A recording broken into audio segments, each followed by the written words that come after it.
이 스타들은 뒷얘기가 많아요. 스타가 아닌 저 같은 사람은 뒷얘기가 없어요. 예수님은 그 시대의 스타였습니다. 예수님이 가시는 곳마다 수많은 사람들이, 여러분 장정만 5천 명이라고 하는 것은 이 이야기하는 사람들이 2만 명쯤 된대요. 그러니까 예수님이 가는 곳에는 어디를 가든지 사람들이 몰려다녔습니다. 그러니까 그 예수님께서 이제 마침내 하나님의 뜻을 이루기 위하여 십자가를 지시지 않습니까? 십자가를 지시고 죽으세요. 죽었는데 그 죽음을 확인하기 위해서 어떤 병사가 또 옆구리에 또 창을 찌르지 않습니까? 그렇게 해서 죽었어요. 그래서 아리마대 요셉의 무덤에 장사된 겁니다. 그 장사해놓고도 병사가 지켰잖아요. 그런데도 불구하고 그 시대에 수많은 사람들은 다른 소문들을 만들어냈습니다. 예수는 죽지 않았다. 여러분, 예수 그리스도는 그렇게 해갖고 죽은 겁니다. 자기의 사명을 그렇게 감당하신 것입니다. 그런데 예수님이 십자가에서 흘리신 그 피는 양편 강도의 몸에서 흐르는 찔린 바도 없지만 그에게 흐르는 피와 우리들이 흘린 피와는 전혀 다른 의미와 다른 뜻과 다른 능력이 있습니다. 예수 그리스도의 피는 우리를 구원할 뿐만 아니라 우리의 이 영생을 위한 구원뿐만 아니라 우리의 인생의 제 문제들, 여러 가지 문제들 가운데 예수 그리스도의 보혈의 권세가 임하는 곳에는 변화가 있습니다. 여러분, 이것을 믿으시길 바랍니다. 제가 수요일 날 그런 얘기 했어요. 교회는 무슨 사입니까? 예배당은 무슨 사입니까?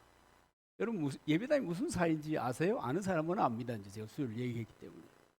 학교는 지식사회예요. 그죠? 근데 교회는 무슨 사회냐? 믿음 사회입니다. 믿으면 되고 안 믿으면 안 되는 거예요. 믿으면 역사가 일어나는데 안 믿으면 아무런 일도 없어요. 허무맹랑하기 딱 좋은 게 우리의 신앙입니다. 그래서 여러분은 믿으시기 바랍니다. 예수 그리스도의 보혈은 예수 그리스도의 피에 놀라우신 은총이라고 하는 것은 우리를 살리시고 회복하시고 영생에 이르게 하는 놀라운 능력인 것입니다. 여러분, 이 사실을 믿으시면 아멘 합시다. 이 고백이 대단히 중요합니다. 이 고백이 우리를 살리게 하고요. 이 고백이 우리의 삶의 형편, 이 상황의 문제를 돌파하게 만드는 능력이 되는 것입니다. 예수의 피의 권능입니다. 그래서 여러분, 사도행전 4장 12절에 보면 다른 이로서는 구원을 얻을 수 없나니 천하 인간에게 구원 얻을 만한 이름을 주신 적이 없다. 영육 간의 구원, 인생의 죄 문제에 대한 구원이에요. 이 피조물의 모든 문제에 대한 이 구원의 이름이 예수 그리스도입니다. 주 예수 그리스도, 그 이름의 영광이 저와 여러분에게 충만하기를 바랍니다. 여러분, 이것을 모르고 우리가 신앙생활하면, 이 권능을 모르고 우리가 신앙생활하면 너무너무 아까워요. 인생이 너무 아까워요. 이걸 모르고 우리가 신앙생활하면요, 이 장구한 세월이 너무 아까워요. 너무너무 아까워요. 왜냐하면 나와는 그 효력에 있어서 아무런 연관성이 없기 때문입니다. 다 같이 들어도 믿음으로 고백하는 자가 있는가 하면 그냥 흘려버리는 이런 안타까운 일이 여러분 얼마든지 많이 있는 것입니다. 그래서 여러분, 이 예수 그리스도의 보혈의 능력을 깨닫는 것, 여러분 대단히 중요하고, 이 보혈의 능력을 붙잡고 또 경험하면서 살아가는 저와 여러분 되기를 주님의 이름으로 축복합니다. 그러면 이 보혈의 능력은 어떤 능력이 있는가? 여러분, 첫째는 살리는 능력이 있습니다. 여러분, 과학이 발달하니까 정말 여러분 과학이 발달하니까 챗GPT가 거의 신의 수준에 있다, 그렇게 느꼈습니다. 왜냐하면 이 현대 사회는 앞으로 이제 이 경제를 운용하는 문제에 대해서도 책 GPT 이 말, 내가 맞게 말하는 거예요. 이것을 모르면은 경제 활동이 어렵다는 거예요. 여러분 우리가 잘 알고 있잖아요. 몸으로 때워서 노력해서 일할 수 있는 것은 수입에 너무 한계가 많다. 너무 잘 알잖아요. 그런데 이 GPT의 그 기능과 그 정보를 활용하면 놀라운 이 재정의 변화가 있을 수 있다. 그런 그 정보를 접하면서 야 진짜 세상이 변하긴 변하는구나. 그런 생각을 많이 했습니다. 그런데 여러분 이 과학이 이토록 발전했음에도 불구하고 죽은 시체를 살리는 그런 일은 아직 없어요. 짐승을 뭐 이렇게 붙여가지고 뭐 새로운 존재를 만들고 뭐 이런 거 복제해가지고 만들어내고 말이죠.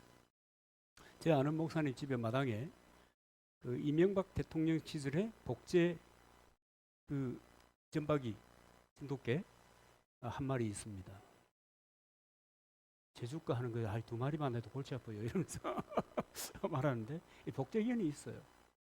그래도 죽은 사람은 못 살려요. 뭔 얘기예요? 사람도 복제할 수 있다 이렇게 얘기해요. 그런데 죽은 자는 못 살려요. 게다가 죽은 영은 전혀 깨울 수가 없는 것입니다. 에베소서 2장 1절에는 뭐라고 얘기합니까? 너희 허물과 죄로 죽었던 너희를 살리셨도다. 허물과 죄로 죽은 너희. 이때 이 너희가 누구예요? 죽은 너희예요. 죽은 것은 뭐라고 우리가 불러요? 시체예요. 그런데 하나님이 살려주셨다. 하나님은 살리는 능력이 있습니다. 출애굽기 12장에 보시면 이스라엘이 출애굽할 때 하나님께서 모세를 통해서 하신 일이 있습니다. 바로야 이제는 이스라엘 사람들을 보내라. 내 백성을 보내라. 예배하도록 광야로 보내라. 출애굽시켜. 근데 바로가 듣지 않지 않습니까? 9가지 재앙을 내렸습니다. 그래도 듣지 않아요. 그러니까 10번째 재앙이 무엇입니까? 장자를 죽이는 거예요. 이 장자를 죽이는데 어떤 형태로 이 장자에게 이 사망의 권세가 있는가 하면은 집집마다 어린 양의 피를 문 설주에 발라가지고 그것을 발라놓으면 죽음의 천사들이 지나갈 때 그거 확인하고 지나가도록. 그래서 그것을 바른 지역의 모든 사람들은 다 살아났는데 그것을 바르지 아니한 모든 집의 사람들은 바로왕의 자녀부터 시작해서 모든 사람들이 다 장자가 죽어버리는 이런 기록이 역사가 있었습니다. 여러분 하나님의 예고를 무시하고 불순종한 집에는 처음 난 모든 것들이 다 죽임을 당한 것입니다. 그래서 여러분 이 출애굽기 12장 13절에 이런 말씀이 있잖아요. 내가 피를 볼 때 너희를 넘어가리라 한 그 말씀대로 피를 볼 때 넘어가리라 한 그 말씀대로 그 온 애굽 땅에 이 장자의 처음 난 것들에 대한 이 애곡함이 슬피 울며 이를 가는 역사가 일어난 것입니다. 그런데 여러분 왜 하나님께서 이렇게 어린 양의 피로 살고 죽는 것을 결정했는가? 왜 그랬는가? 여러분 피는 생명입니다. 피를 볼 때 너희를 넘어가리니 재앙이 너희에게 내리지 아니하리라 할 때 그 피는 반드시 어린 양의 피여야 했습니다. 무죄한 죄 없는 어린 양의 피. 여러분 부활절이 기독교에서는 가장 중요한 절기입니다. 이제 여러분 준비하잖아요. 그런데 이스라엘 사람들은 유월절이 가장 중요한 절기입니다. 그 유대력으로 그 이제 니산을 15일인데 이제 그때부터 해서 이제 8일 동안 지킨대요. 보통은 8일 동안 지키는데 그 절기가 있기 사흘 전에 1년 된 어린 양을 잡아서 문설주에 이 문지방에 이 인방에 피를 바르고 밤에 그 고기를 구워 먹고 누룩이 안 든 빵과 쓴나물을 먹고 허리띠를 띠고 지팡이를 들고 그렇게 이제 급히 먹으라고 했어요. 그래서 이 사람들이 그렇게 하는 것을 통해서 죽음의 재앙을 벗어나서 약속의 땅 가나안을 향하여 출애굽하게 된 것입니다. 여러분, 이게 우리는 그냥 이 하나님의 구원 역사에 대한 관심이 없을 때 보면 그냥 이스라엘의 평범한 한 역사예요. 우리가 역사 속에서 그 일제 요새도 그 과거사 때문에 시끄럽지 않습니까? 일제 그 치하에서 지냈던 그 시절을 기념하기 위해서 강복절 만들고 그랬잖아요. 이스라엘 사람들은 출애굽한 것을 기념해서 이제 유월절 만들고 그러는 거 비슷해요. 역사적으로 구속의 은총과 예수의 십자가와 구원 역사와 관련을 두지 않으면 이것은 평범한 그 나라의 역사일 뿐입니다. 그런데 예수 그리스도, 그분으로 말미암아 오는 하나님의 구원의 길에 관해서 이렇게 생각해 보면 그 어린 양 예수 그리스도의 피는 단순한 피가 아닌 것입니다. 죄의 삭은 죽음입니다. 죄의 대가는 반드시 죽음으로만 치를 수 있습니다. 그런데 누군가가 죄 없는 존재가 대신 죽어줄 수 있다면 그 죄의 문제는 해결되는 것입니다. 여러분, 이스라엘 사람들이 이제 구약에 말이죠, 죄를 사해 줄 때 속죄제, 속건제라고 하는 제사를 통해서 사람의 죄를 사해 주거든요. 그때 죄를 지은 사람이 양이나 이 소나 이런 것을 가지고 제사장에게 갑니다. 그러면 제사장이 짐승에게 손을 얹지요. 그 다음에 그걸 들고 온 사람에게 네 죄가 무엇이냐 고백해라. 그리고 제사장은 이 사람의 죄를 너에게 옮기노라 이러고 탁 잡습니다. 그러면 이 인간, 못된 인간 때문에 이 짐승이 뭣도 모르고 잡혀와가지고 죽게 되는 거예요. 이 사람의 죄가 여기에 떠넘겨지는 것입니다. 그리고 그 피를 가지고 회막에 가서 7번 뿌렸나? 7번 뿌리고 그 다음에 밖에 나가서 왕창 다 쏟아버리는, 이런 예식을 통해서 이스라엘 사람들은 죄 사함을 받을 수 있는 그런 일이 있었습니다. 그런데 이제 이 예수 그리스도 그분은, 그러니까 신약에 와서는 인간의 죄짐을 예수님이, 죄 없으신 예수님이, 여러분 죄 없으신 예수님이 하니까 자꾸만 사람들이 이상해. 인간이 왜 무슨 죄가 없어요 그러더라고요. 그렇지, 인간은 다 죄가 있죠. 그런데 인간은 다 죄가 있어서 이 죄의 문제를 해결할 수 없기 때문에 하나님이 인간으로 오신 것입니다. 여인의 몸을 입고 인간으로 오신 것입니다. 끄떡끄떡 하시는 여러분들은 믿음이 있는 사람입니다. 이 믿음이 잘 안 가요. 저도 이거요, 이해가 안 되는데 어떻게 믿음이 가요? 여러분은 안 그래요? 믿으신다는 것은 이 놀라운 은혜요, 이 기적입니다. 그 예수 그리스도, 그 죄 없으신 그분이 대신 십자가를 지면서 비로소 구약 시대에 죄인이 몰고 온 어린 양과 같이 내 죄가 그리스도에게 전가되어서 예수 그리스도는 인류의 구주가 되시고 누구든지 그리스도를 믿으면 구원의 은총을 누리게 되어 있는 것입니다. 그런데 여러분, 이 죄라고 하는 것은 여러분 과거에도 심각했고 지금도 심각하고 앞으로도 심각합니다. 이 죄의 문제는 심각한 것입니다. 그런데 예수 그리스도의 보혈은 이 죄를 사하는 능력이 있습니다. 그런데 죄를 사하는 능력이 있는데 어떤 사람에게 죄를 사하는 능력이 있는가? 어린 양 예수, 그가 십자가에서 흘리신 그 보혈을 마음의 문설주에 바르고, 그러니까 믿음으로 영접하는 의식을 통해서 하나님의 자녀가 된 사람들에게도 죄의 영향력은 여전합니까? 여전 안 합니까? 여전합니다. 이 영향력이 여전해요. 그래서 예수 믿는 사람은 죄 용서 받습니다. 예수 그리스도의 십자가를 통해서 과거와 현재와 미래의 모든 죄를 그 예수 그리스도에게 다 밀쳐버렸기 때문에, 떠넘겨버렸기 때문에, 전가해버렸기 때문에 그가 십자가에서 죽으심으로 나는 죄에서 자유하게 된 것입니다. 죄 책임에 대하여, 죄로 말미암아 받을 저주에 대하여. 그런데 말이죠. 이 용서의 문제가, 우리 회개하잖아요. 이 회개의 문제가 우리에게 주어지지 않았더라고 하면, 우리가 계속적으로 용서받는, 이를테면 구약의 사람들이 죄 지을 때마다 어린 양의 피를 봐야 되지 않습니까? 우리는 그럴 필요는 없지만, 계속적으로 예수가 십자가에 매달리고 할 필요는 없지만, 고백을 통해서 죄사함의 은총을 입는 것입니다. 여러분, 이 죄가 가리고 있으면요, 기도해도 뭐가 없어요? 결과가 없어요. 응답이 없어요.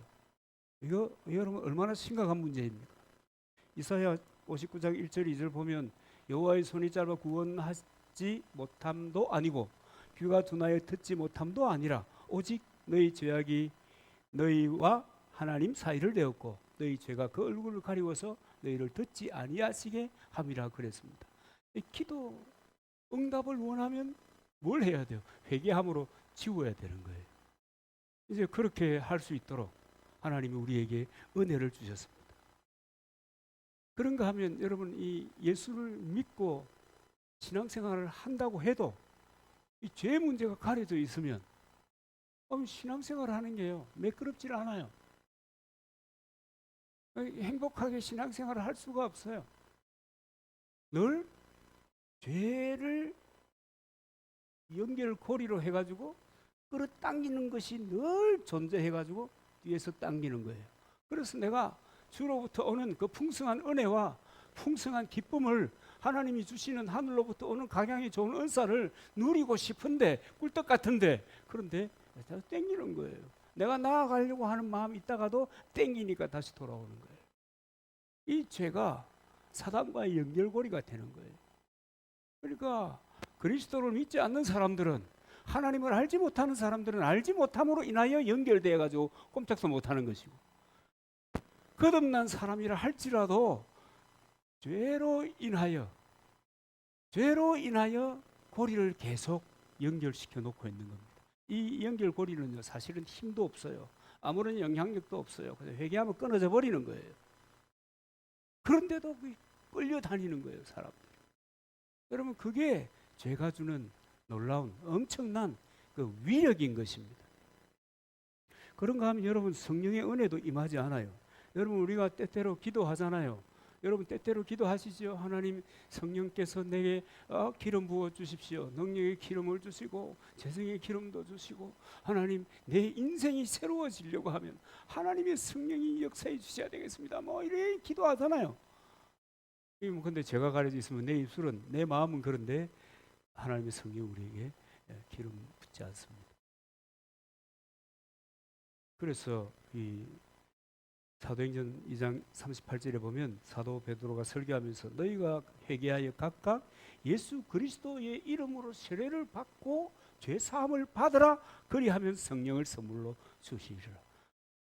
여러분, 거듭날 때도 마찬가지이지만 믿음의 삶을 살면서 다가오는 여러 가지 문제 앞에서도 여러분, 회개함으로 인하여 하나님께서 그 죄의 벽을 허물어 주시고 하나님의 영을 우리에게 부어 주시는 것입니다. 그러니까 여러분, 이 죄라고 하는 것은 너무너무 불편한 거예요.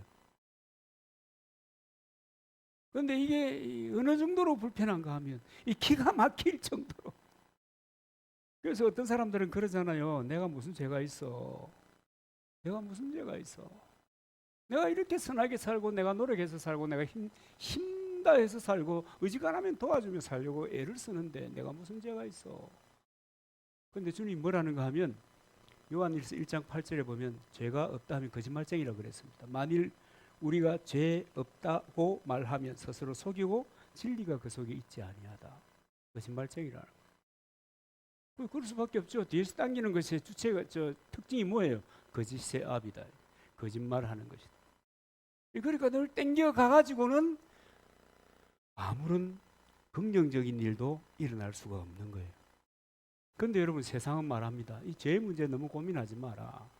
인간은 죄짓게 되어 있어. 그리고 죄라고 하는 것은 별로 신경 쓰지 마. 시간 지나면 다 사라지는 거야. 그렇게 생각하는 거예요. 그리고 또 어떤 사람들은 그렇게 얘기합니다. 야, 너를 좀 자책해. 너를 좀 자책해. 너가 충분히 자책하면 될 거야. 또 어떤 사람이 이렇게 얘기합니다. 야, 너 죄 지었어? 그럼 죄값을 치르면 되잖아. 깜빵에 갔다 와. 그냥. 하여튼 여러 가지 이야기를 하는 많은 사람들이 있습니다만은, 그러나 여러분, 뭐 이런 형식을 통해서 이 죄 문제를 해결할 수는 없는 것입니다. 그건 사람들의 생각일 뿐이에요. 그건 사단이 가르쳐준 어떤 그 노하우일 뿐인 것입니다. 그럼 어떻게 죄 문제를 해결할 수 있는가? 우리 너무 잘 알지 않습니까? 예수 그리스도를, 십자가에서 피 흘리시고 물 쏟으신 예수 그리스도를 믿는 것입니다. 그리고 영접하는 것입니다. 그리고 고백 가운데 그와 더불어 믿음의 삶을 살아가는 겁니다. 여러분, 그래서 우리가 믿음의 삶을 살 때 여러분 늘 넘어지잖아요. 때를 따라 넘어지잖아요. 날마다 성령에 충만하고 영적인 긴장 가운데 살면 돼요. 그런데 때때로 그렇지 않잖아요. 그러니 여러분, 우리들은 늘 우리가 회개해야 되는 겁니다. 여러분, 회개하는 게요, 어려워요. 어떤 사람들은 회개하니까 그냥 회개는 쉬운 줄 알아요. 회개 어려워요. 먼저는 자기를 인정해야 되거든요. 내가 죄인이라는 걸 인정해야 되는데, 여러분 그거 인정하는 사람 봤어요? 드물어요. 자기가 잘못하면 또 오히려 또 뭐 해요? 네, 더 화를 내는 거죠. 죄를 인정하는 것이 대단히 어렵습니다. 그리고 죄를 인정하는 것부터 시작하는데, 그 다음에 인정하고 난 다음에는 뭐 해야 돼요? 자백해야 돼요. 이 하나님께 얘기를 해야 될 거 아닙니까? 진심으로 자백해야 되는 거예요. 요한일서 1장 9절에 보면, 만일 우리가 우리 죄를 자백하면 저는 미쁘시고 의로우사 우리 죄를 사하시며 모든 불의에서 우리를 깨끗게 하실 것이요. 자백해야 돼요. 그 다음에 뭐 해야 돼요? 돌이켜야 합니다. 여러분이 돌이킨다고 하는 것이 굉장히 중요해요. 이 돌아선다. 내 가던 길을 돌아서야 되는데, 이 돌아서려고 하니까 걸림돌이 너무 많아. 지금 내가 거기에서부터 돌아서면 내가 그쪽으로 가면서 쌓아놨던 모든 것이 뭐예요? 나와 관계없는 것이 되어버리는 거예요. 그러니까 어려워요. 여러분, 너는 목사니까 이렇게 얘기할 수도 있겠지만은, 여러분 우리 직장생활 하잖아요. 또 여러 가지 직업을 말로 다 할 수 없는 수많은 직업군 가운데 이 세상살이 하잖아요. 그 직업을 가지고 있으면서 그 직업이 내가 주님을 믿기에는, 이 하나님을 따르기에는 이 직업이라고 하는 것이 내게 큰 걸림돌이다. 이거 어떻게 할 것이냐? 그럴 때, 그것이 걸림돌이면 주여 새 길을 주시옵소서. 새로운 직업을 주시옵소서. 하나님, 내가 새롭게 살아갈 수 있는 방편이 필요합니다. 기도하고 그 길을 돌이켜야 하는데, 여러분 그것을 돌이키려고 하니까 여태까지 그것 때문에 살아온 거예요. 어떻게 돌이켜요? 여러분 쉬운 일이 아닌 것입니다. 그럼에도 불구하고 여러분 돌이켜야 되는 줄 믿습니다. 죄는 사단의 연결고리입니다. 그래서 이 사단의 연결고리를 단절하는 이 영향력 두 가지가 있는데, 그 하나가 회개고 그 하나가 축사입니다. 나를 지배하고 있는 것, 배후에 있는 영들을 끊어내는 거예요. 그래야 비로소 돌이킬 수 있는 거예요. 직업을 예를 들었습니다만, 내가 하는 이 일이 하나님과 함께 믿음의 삶을 살아가는데 온당치 않다. 그럴 때 여러분, 끊어버리면 또 새 길이 열리는 거예요. 아멘입니까? 새 길이 열립니다. 새 길을 따라가는 거예요. 안 되는 길을 따라 계속 가면 갈등만 더한 거예요. 이것도 아니고 저것도 아니고. 여러분, 저희들이 어릴 때, 제가 어릴 때 매번 월요일 날 시험을 치는 거예요. 매번 월요일 날 시험 치는데, 여러분 주일날 공부를 해야 돼요, 안 해야 돼요? 해야 되잖아요. 당장 점수가 나와줘야 되잖아요. 그런데 어떤 친구들은 주일날 새벽 예배 딱 갔다가 안 갈 수 없으니까 그 다음에 독서실 가요. 어떤 친구들은 어른 예배 참석하고 독서실로 가요. 어떤 친구들은 그 부담이 너무 크기 때문에 주일 예배 빼버리고 그 수요일 날 하는 미안해요. 근데 그때 우리 그 동년배 친구들이 한 20명이 교회에 나왔거든요. 야, 너 주일날 예배당에 안 나오고 공부하니까 편하더냐 하니까 불편하대요.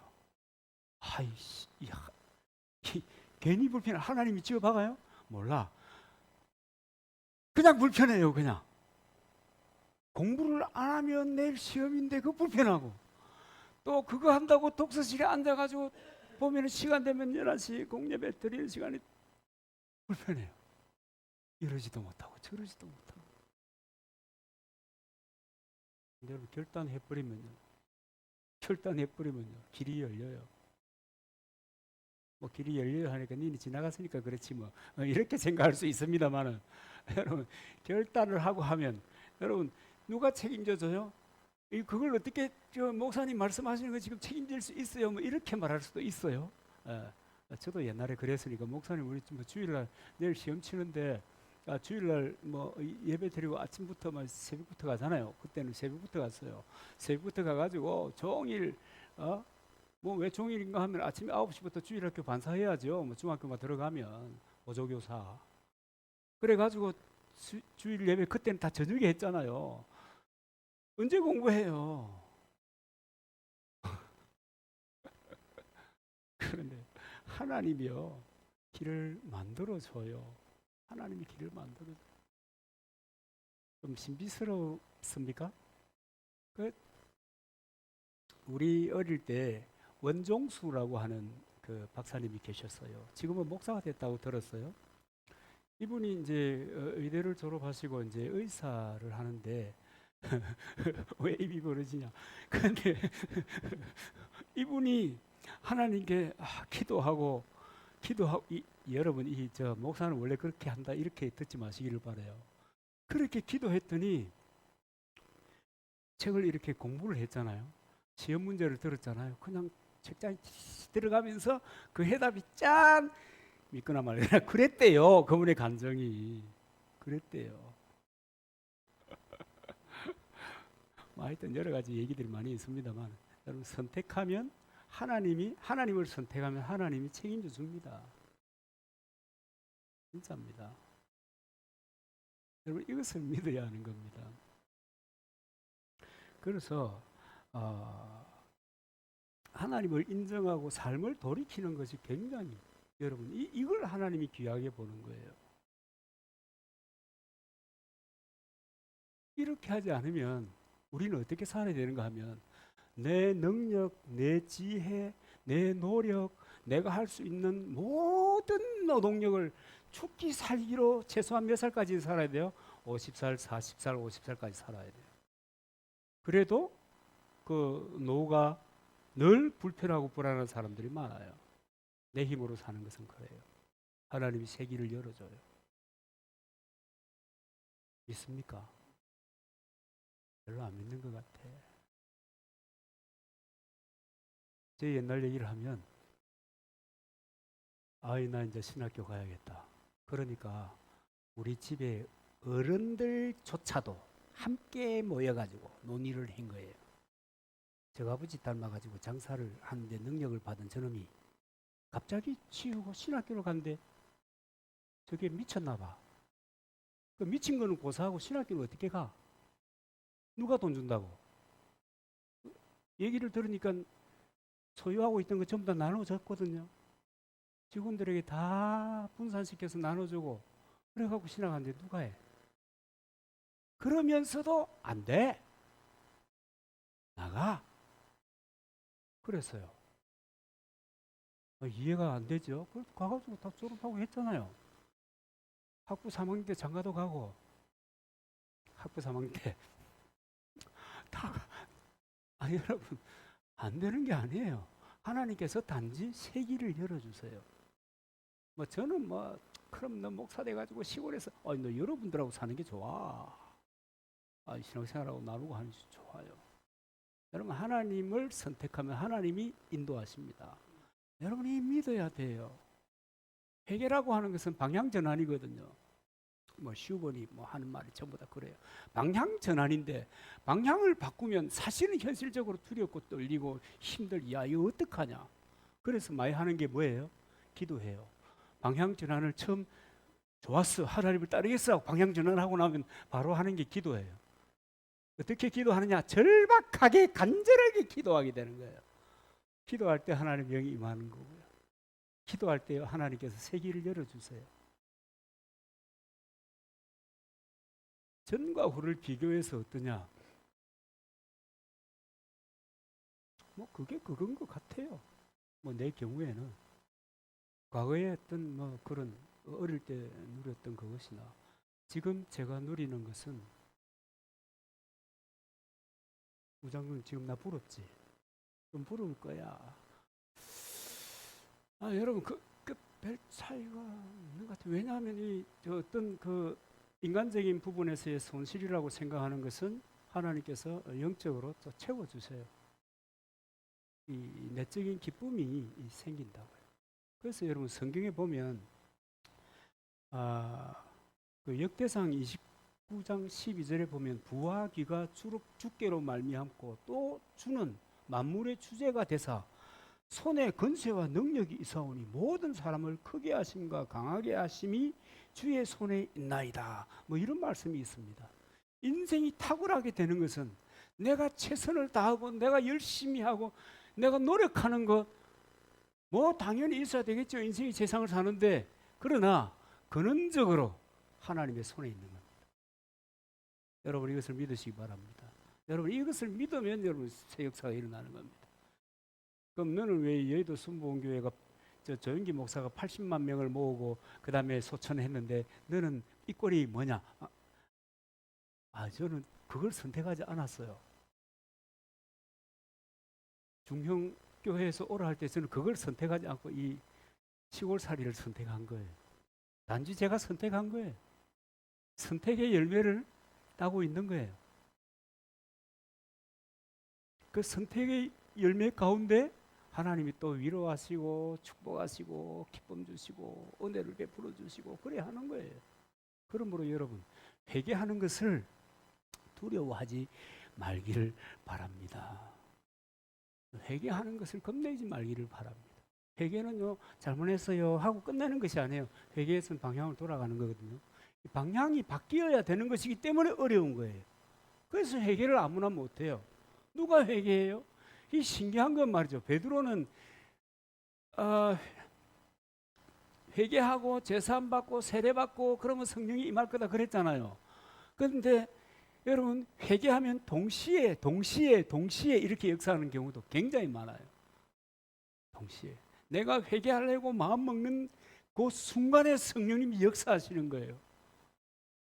그래서 회개하는 게 편하고요. 돌아서는 게 편해요. 두려움이 사라지는 거예요. 그래 두려움이 사라지고 식 돌아서고 난 다음에 요거 다 끊고 난 다음에 그 다음에 뭐 해요? 인간적인 두려움이 또 찾아와요. 베드로 생각나죠? 우리를 걸어오는 예수 그리스도를 보았습니다. 와 할렐루야. 우리 선생님이 그러면 난 뭐 어때서? 나도 그럴 수 있겠지요. 그래 와봐. 갔어요. 얼마나 황홀했겠어요. 그죠? 도 닦은 것도 없잖아 베드로가. 무협지 같은 데 보면 우리를 무협지 그런 건 하면 안 되지. 그렇잖아요. 자기는 뭐 그것을 위해서 특별하게 수련한 것이 없는데 예수님 따라간다. 가다가 분위기 파악을 하는 거예요. 참 나는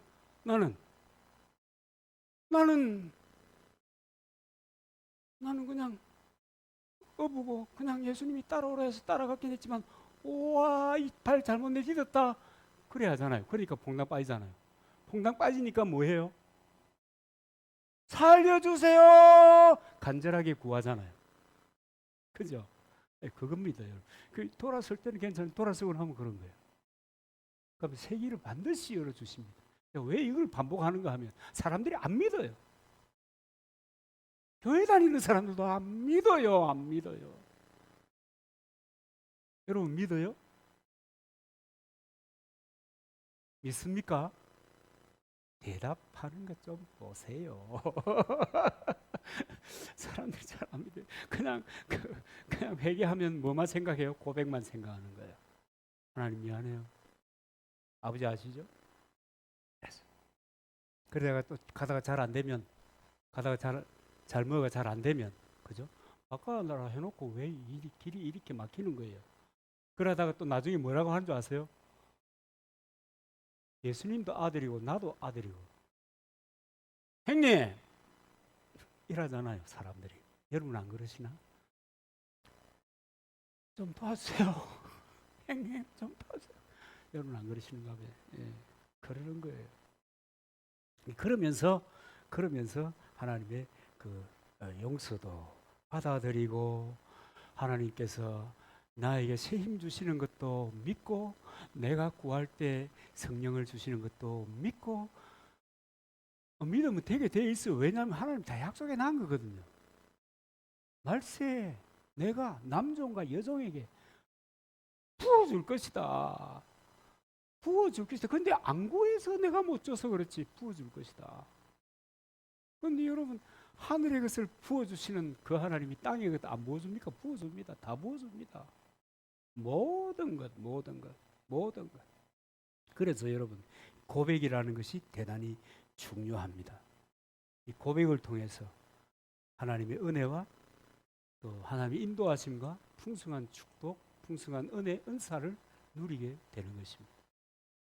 고백이 중요한 겁니다. 그래서 여러분 뭐 해야 되겠어요 이제? 고백해. 적극적으로 회개하는 운동이 일어나야 되고요. 적극적으로 하나님께 기도하는 일들이 일어나야 되는 거예요. 그럴 때 전혀 새로운 역사가 여러분 우리들에게 일어나게 될 것입니다. 그야말로 우리 말도 안 되는 소리에 사실 쓰는 겁니다. 그죠? 말도 안 돼. 제가 여러분 평생을 제가 여기 그 남산교회에 있는데 이게 말이 돼요? 무슨 그 창지의 부흥에 그런지는 무슨 아이고 제가 평생 있어봐서 알아요. 우리 다 그렇게 적극적인 사람들이 적극적으로 이 일에 가담할 사람들이 아니었다는 것을 제가 알아요. 수동적으로 이렇게 살아. 그런데도 근데 여러분 기도하기 시작하면 역사가 일어납니다. 지금 한국 교회에 목사들이 모이면요 한결같은 얘기 있습니다. 우리 설교 수정해야 된다. 우리 설교하기 이거 다시 구성해야 된다. 뭐 내레티브고 나발이고 전부 다 수정해야 된다. 살리는 것은 영인데 영은 하나님의 말씀인데 말씀은 없고 스토리만 있다. 이야기만 있다. 그러니까 코로나 바람 한 번 불었는데 전염병 한 번 지나갔는데 20%가 추락해버렸다. 남산교회는 안 추락해 했으니까 진짜 할렐루야지만 20%가 추락해버렸다. 그 중에 추락한 20%가 주로 허리 청장년이 사라져버렸다. 청장년 사라지면 자연스럽게 사라지는 그룹이 있습니다. 어린이들 다 사라집니다. 그럼 한국교회 내일이 있는가? 없다. 그래서 다시 어디로 돌아가자? 생명의 양식인 말씀을 가능하면 그대로 전하도록 해보자. 물론 그 서기 과정을 거쳐가지고 그렇게 전하도록 하자. 뭐 이런 얘기들을 모이면 해요. 우리는 너무 폼 잡는데 익숙해가지고 어디로 흘러갈지 모르고 그냥 폼만 잡고 그냥 사람들에게 어떤 정신적인 욕구만 충족시켜 준 거예요. 이 한국의 강단이. 그래서 이 목회자들의 이 새로운 것에 대한 시도와 노력이 시작이 되고 있습니다. 그리고 오늘 마지막으로는 이 예수님의 보혈은 세기를 열고 고치고 탁월하게 합니다. 열고 고치고 탁월하게 만드는 거예요. 아멘입니까? 네. 예수님의 보혈은 능력이고 열고 살리게 하고 그 예수님이 이 행하셨던 그 권세를 우리가 다 누리게 하신 겁니다. 제가 한번 쭉 읽어 드릴 테니까 읽어 드리면 아마 이해가 될 거예요. 이사야 53장 5절 그가 찔림은 우리의 허물을 인하며 그가 상함은 우리의 죄악을 인함이라. 그가 징계를 받음으로 우리가 평화를 누리고 그가 채찍에 맞음으로 우리가 나음을 입었도다. 이렇게 이것은 선포입니다. 그 왕의 선포인 거죠. 만왕의 왕이신 그분의 선포입니다. 이렇게 됐다. 그 다음에 마태복음 8장 16절 17절에 보면 예수님께서 말씀으로 귀신을 쫓아내시고 병든 자들을 다 고치시니 이는 선지자 이사야를 통하여 하신 말씀에 우리의 연약한 것을 친히 담당하시고 병을 짊어지셨도다 함을 이루려 하심이더라. 이 하나님이 선포하신 대로 그리스도가 오심으로 이루셨다는 겁니다. 그런데 그리스도가 오셔서 이루신 그것을 그 다음에 믿는 자들에게 이양시킨 거예요. 나누어 주신 거예요. 요새 많이 쓰는 말로 하면 임파테이션 해줬다, 임파해줬다 그 말입니다. 그래서 요한복음 14장 12절에 보면은 이제 이 위임의 이야기가 나옵니다. 내가 진실로 진실로 너희에게 이르노니 나를 믿는 자는 내가 하는 일을 그도 할 것이요 또한 그보다 큰 일도 하리니 이는 내가 아버지께로 감이니라. 그런데 이 위임하신 이 말씀이 어떤 경로를 통해서 이루어지는가 하면 사도행전 1장 8절입니다.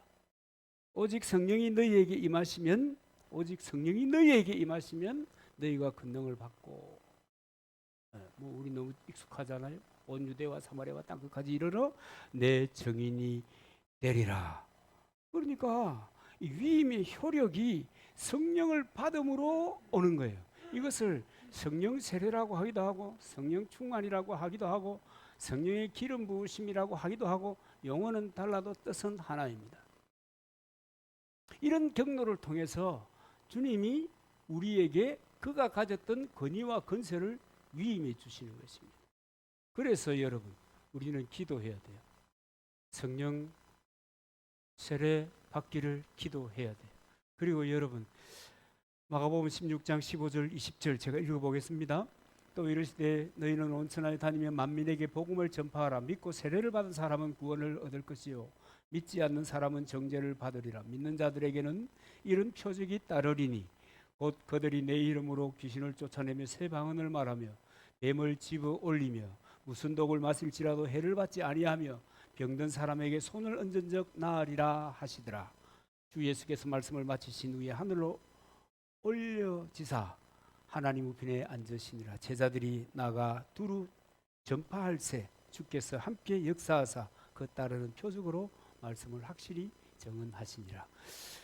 그리스도께서 여호의 구약에 예언됐던 그것을 그리스도께서 이루시고 그것을 위임하시고 믿는 사람들에게 위임하시고 믿는 사람들에게 그 위임한 그 권세 권위가 이 성령 받음을 통해서 이루어지기 때문에 이 마가복음 16장처럼 여러분 기도해야 되는 것입니다.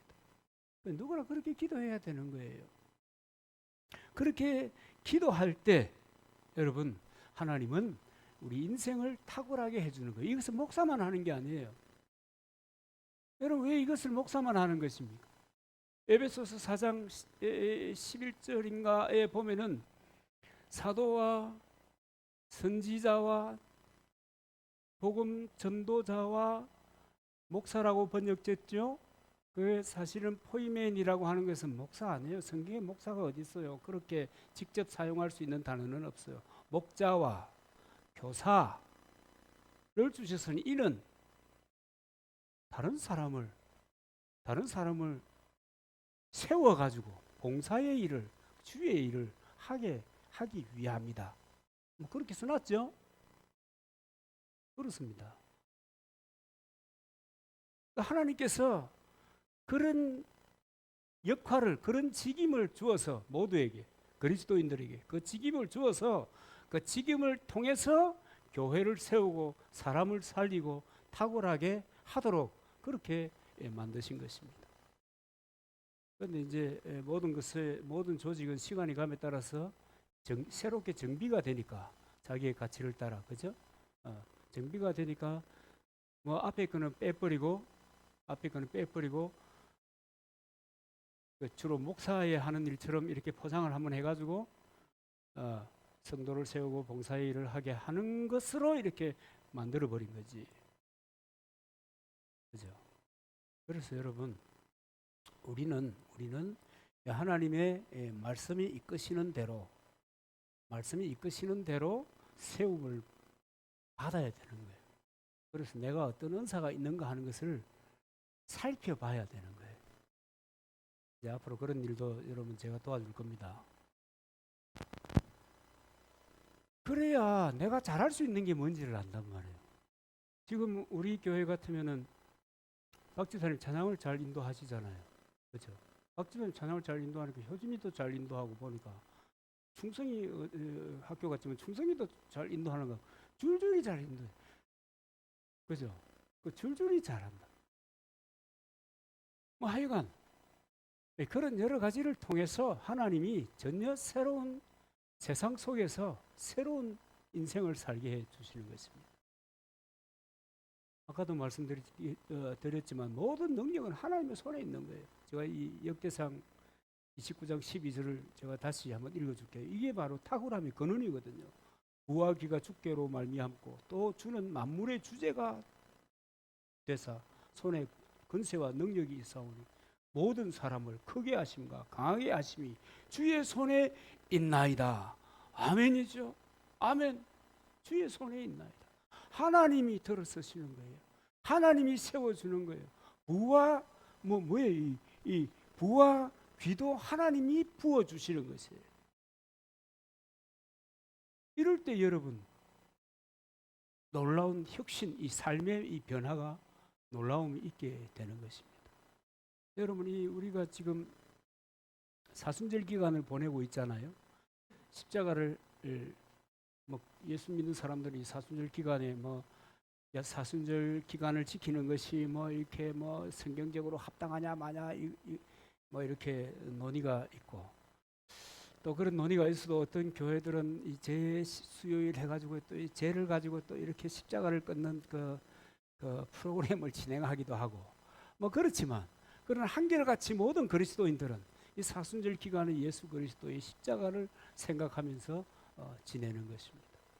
그럴 때 여러분 이 예수 그리스도의 보혈의 권세가 여러분들에게 전달되기를 바랍니다.